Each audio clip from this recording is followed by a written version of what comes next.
매일 아침 말씀 2025년 3월 5일 수요일 아침입니다. 오늘 우리에게 주시는 하나님의 말씀은 요한복음 16장 16절부터 33절까지의 말씀입니다. 세상을 이기신 예수님이라는 제목으로 함께 말씀의 은혜 나누도록 하겠습니다. 오늘 말씀의 핵심 구절은 32절, 33절 말씀입니다. 보라, 너희가 다 각각 제 곳으로 흩어지고 나를 혼자 둘 때가 오나니 벌써 왔도다. 그러나 내가 혼자 있는 것이 아니라 아버지께서 나와 함께 계시느니라. 이것을 너희에게 이르는 것은 너희로 내 안에서 평안을 누리게 하려 함이라.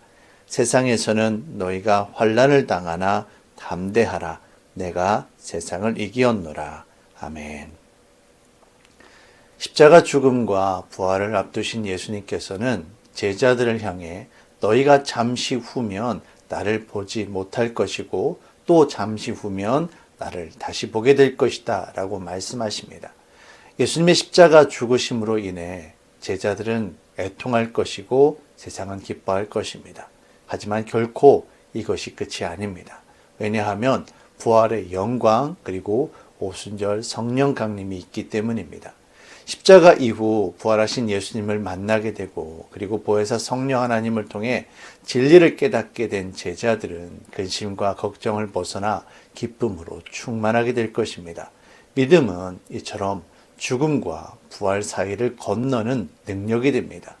예수님의 십자가와 함께 우리는 세상 가운데 죽은 자들이 되어야만 합니다. 죄악으로 인해 죽은 자들이 되고 세상 욕심으로부터 죽은 자들이 되어야만 합니다. 하지만 이것이 결코 끝이 아닙니다.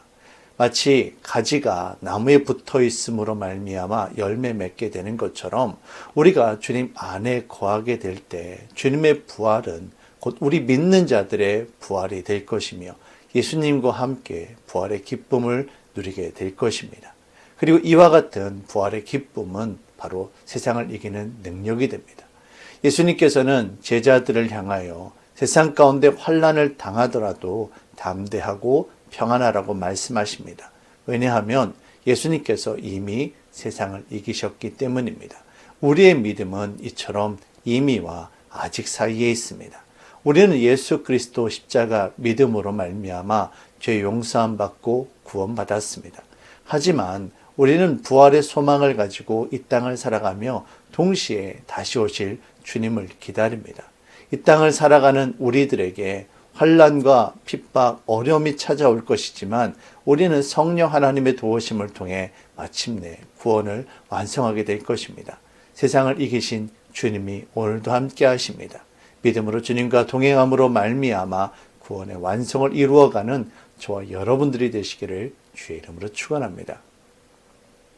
사랑의 주님, 주께서는 두려움 가운데 떨고 있는 제자들을 향하여 두려워하지 말아라, 기쁨으로 충만하라 말씀하십니다. 왜냐하면 주님께서 이미 세상을 이기셨기 때문입니다. 우리가 주님과 함께 세상에서 승리하길 원합니다. 그러나 동시에 주님께서 다시 오실 그날을 기다리며 부활의 소망을 가지고 살아가길 원합니다. 우리에게 믿음을 더하여 주시고 정말 주님과 함께 승리하며 살아갈 수 있도록 도우시고 인도하여 주시옵소서. 모든 것 주께 감사드리며 예수님의 이름으로 기도합니다. 아멘.